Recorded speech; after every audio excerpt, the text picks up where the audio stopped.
네, 안녕하세요. 오늘도 하나님 말씀으로 하루 시작하겠습니다. 함께 찬양, 찬송가 212장 찬양 하겠습니다. 겸손히 주를 섬길 때 괴로운 일이 많으나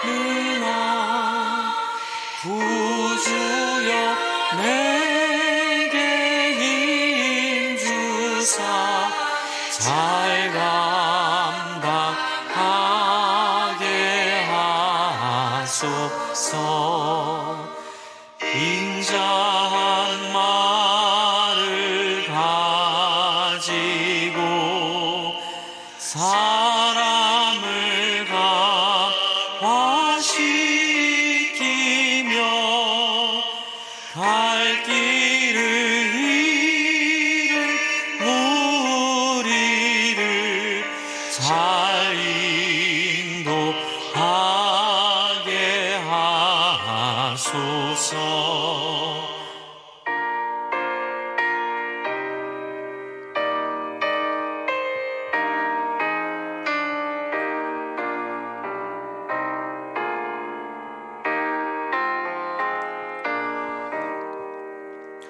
구주의 만리한 인내를 깨달게 하시고 굳건한 믿음 주셔서 늘 승리하게 하소서. 장래의 영광 비추사 소망이 되게 하시며 구주와 함께 살면서 참 평강 얻게 하소서.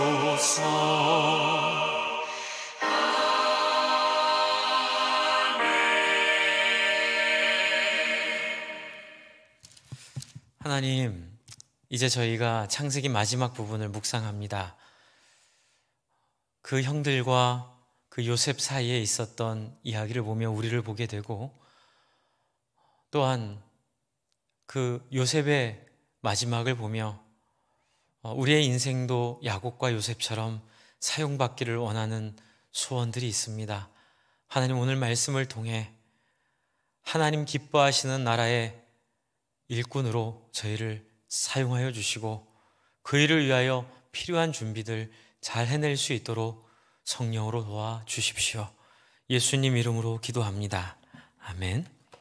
네, 오늘 말씀은 창세기 마지막 부분입니다. 창세기 50장 15절에서 26절까지의 말씀 제가 읽어 올리겠습니다. 요셉의 형제들이 그들의 아버지가 죽었음을 보고 말하되 요셉이 혹시 우리를 미워하여 우리가 그에게 행한 모든 악을 다 갚지나 아니할까 하고 요셉에게 말을 전하여 이르되 당신의 아버지가 돌아가시기 전에 명령하여 이르시기를 너희는 이같이 요셉에게 이르라 내 형들이 내게 악을 행하였을지라도 이제 바라건대 그들의 허물과 죄를 용서하라 하셨나니 당신 아버지의 하나님의 종들인 우리 죄를 이제 용서하소서 하매 요셉이 그들이 그에게 하는 말을 들을 때에 울었더라. 그의 형들이 또 친히 와서 요셉 앞에 엎드려 이르되 우리는 당신의 종들이니이다. 요셉이 그들에게 이르되 두려워하지 마소서. 내가 하나님을 대신하리이까. 당신들은 나를 해하려 하였으나 하나님은 그것을 선으로 바꾸사 오늘과 같이 많은 백성의 생명을 구원하게 하시려 하셨나니 당신들은 두려워하지 마소서. 내가 당신들과 당신들의 자녀를 기르리이다 하고 그들을 간곡한 말로 위로하였더라. 요셉이 그의 아버지의 가족과 함께 애굽에 거주하여 110세를 살며 에브라임의 자손 3대를 보았으며 므낫세의 아들 마길의 아들도 요셉의 스라에서 양육되었더라. 요셉이 그의 형제들에게 이르되 나는 죽을 것이나 하나님이 당신들을 돌아보시고 당신들을 이 땅에서 인도하여 내사 아브라함과 이삭과 야곱에게 맹세하신 땅에 이르게 하시리라 하고, 요셉이 또 이스라엘 장수에게 맹세하여 이르기를 하나님이 반드시 당신들을 돌보시리니 당신들은 여기서 내 해골을 메고 올라가겠다 하라 하였더라. 요셉이 110세의 죽음에 그들이 그의 몸에 향재료를 넣고 애굽에서 입관하였더라. 아멘. 야곱이 이제 수명을 다해서 하나님 앞에 돌아가고 그 장례가 끝난 다음에 이야기가 이제 그 형들의 모습입니다. 참 우리에게 주는 시사점이 큰 부분인데요. 형들은 불안합니다. 왜냐하면 이제껏 아버지의 영향력으로 요셉이 참았다고 생각을 했던 것 같아요. 그래서 이제 아버지가 돌아가셨기 때문에 요셉과 자기들 사이에 중재자가 없어지고 그래서 결국 요셉이 복수의 시작을 하게 될 것이다 라는 불안함 속에 쌓이게 되는 것 같습니다. 재밌게도 성경을 보면 요셉의 형들이 사과하는 내용이 없어요. 그러니까 이제껏 요셉에게 정말 진심으로 사과하고, 또 하나는 그 아버지에게 자기들의 죄가를 아뢰는 것도 없었어요. 사과도 없었고 아버지를 향해서 자기들의 솔직한 회개도 없었던 이 두 모습이 결국 오늘 이 형들의 불안함을 잘 이해할 수 있게 하는 배경이 됩니다. 근데 이 방법이 첫 번째는 말을 전하도록 합니다. 16절에 요셉에게 말을 전하여 이르되 라고 말하며 간접적으로 말을 하고요. 그리고 18절에 이제 친히 가서 그 앞에 2번 하는데요. 이 방법은 예전에 요셉이 그 바로에게 아버지를 장사하기를 원하는 그 마음을 전할 때 이런 식으로 간접적으로 전하고 그 다음에 허락을 받아냈죠. 이렇게 어려워하고 있다는 거예요. 요셉이 동생임에도 불구하고 형들은 마치 왕에게나 하듯이 그렇게 조심스럽고 신중하고 두려운 가운데 요셉에게 자기들의 민원을, 어려움을 풀어내고 있습니다. 그런데 요셉의 대답이 키입니다. 20절입니다. 당신들은 나를 해하려 하였으나, 아픈 얘기하죠. 굳이 이렇게 얘기합니다. 그래요. 직구는 넘어가야죠. 잘못한 건 잘못한 거고 잘한 건 잘한 겁니다. 하지만 이 모든 것들이 하나님이 그것을 선으로 바꾸사. 할렐루야. 정말 우리 안에 있는 믿음이 바로 이거죠. 우리가 겪는 그 어떤 어려움이나 그 어떠한 잘못도 하나님의 손 안에 있기만 하면, 하나님의 계획 속에 우리를 들이기만 하면 그게 믿음이죠. 하나님이 그것을 선으로 바꾸신다는 것입니다. 합력하여 선을 이룬다는 말, 이제 여기에 또 적용이 되겠는데요. 오늘과 같이 많은 백성의 생명을 구하게 하시려 하셨나니, 물론 결과적이지만 그러나 이게 하나님의 계획과 섭리 가운데 있었음을 믿습니다. 그래서 정리를 이렇게 하게 되죠. 당신들이 나를 해하려고 했던 건 맞습니다. 그러나 결국 이 일도 많은 생명을 구원하게 하기 위한 하나님의 손 안에 있었고, 당신들의 악한 시도를 하나님이 개입하셔서 선으로 바꾸셨습니다. 그러니 괜찮습니다. 21절, 당신들은 두려워하지 마십시오. 그리고 뭐라고 하죠? 내가 당신들과 당신들의 자녀를 기르리라 하고 그들을 간곡한 말로 위로하였더라. 원수를 원수로 갚지 말고, 그렇죠.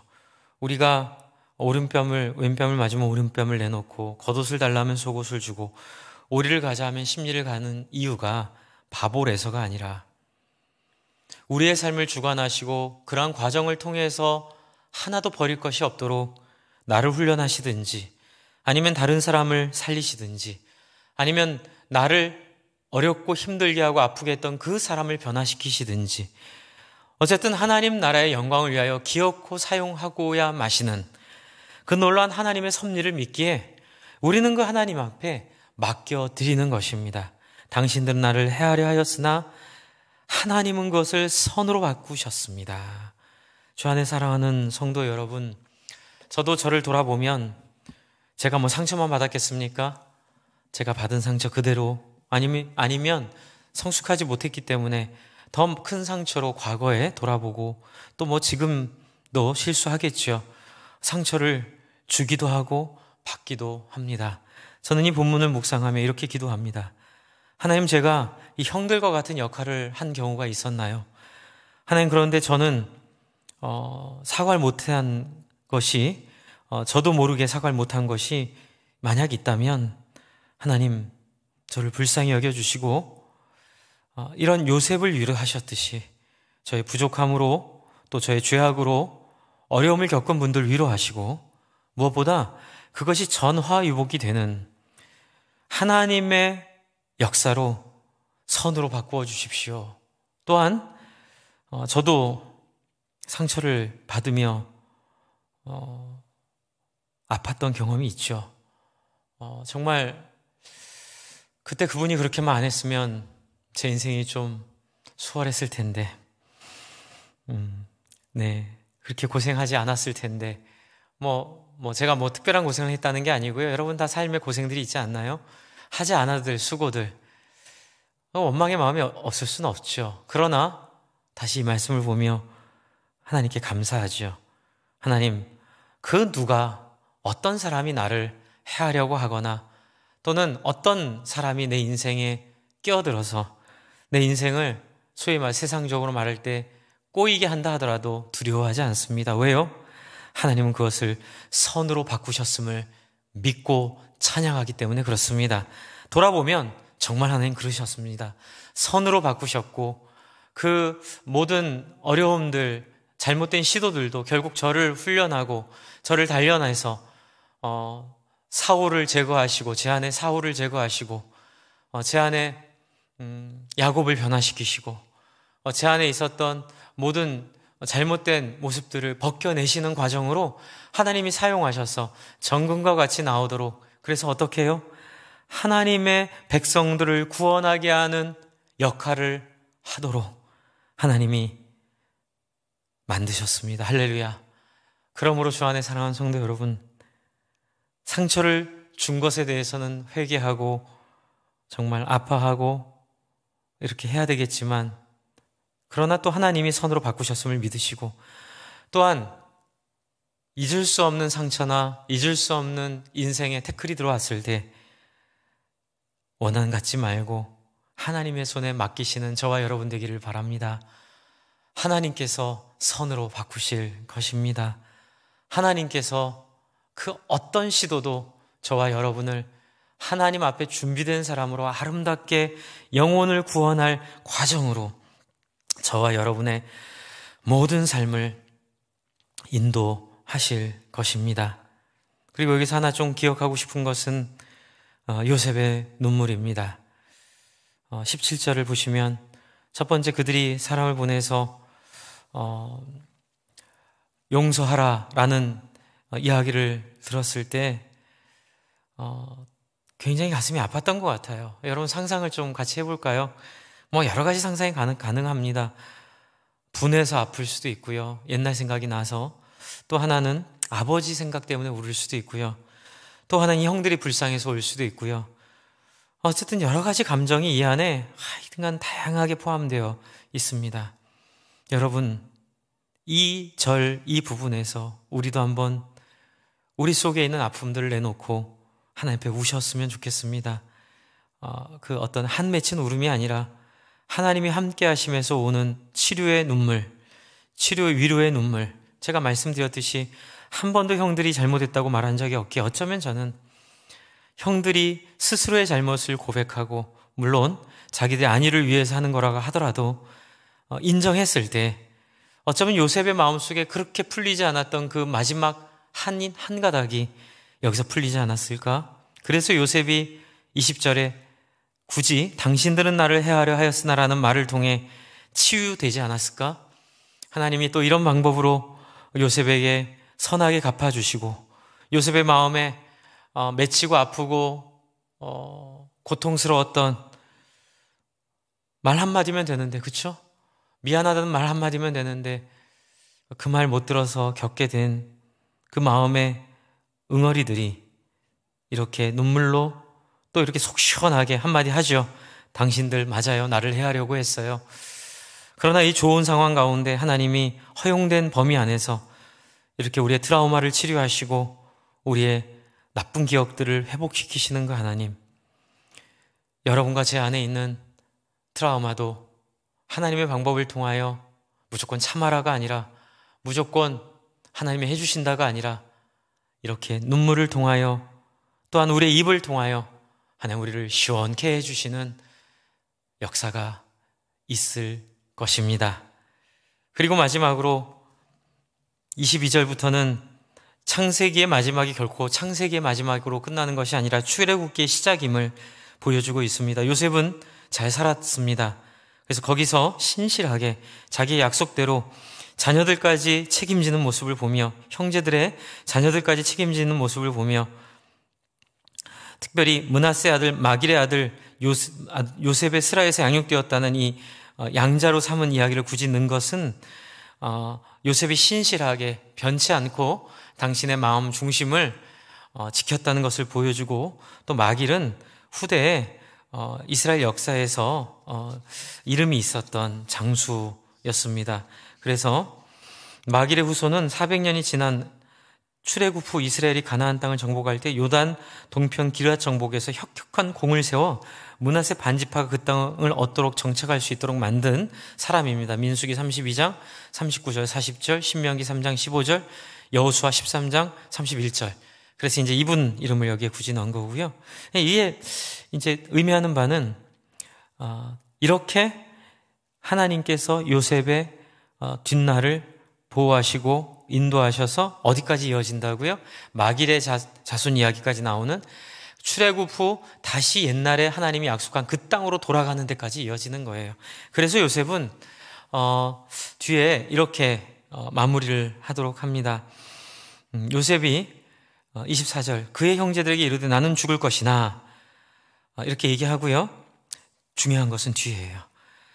당신들을 이 땅에서 인도하여 내사 아브라함과 이삭과 야곱에게 맹세하신 땅에 이르게 하시리라 하고, 요셉이 또 이스라엘 자손에게 맹세하여 이르기를 반드시, 틀림없는 하나님이 반드시 당신들을 돌보시리니 당신들은 여기서 내 해골을 메고 올라갈 것입니다. 결코 잊지 않았습니다. 이 애굽의 평안한 삶, 애굽의 영광스러운 삶이 요셉의 목적이 아니었어요.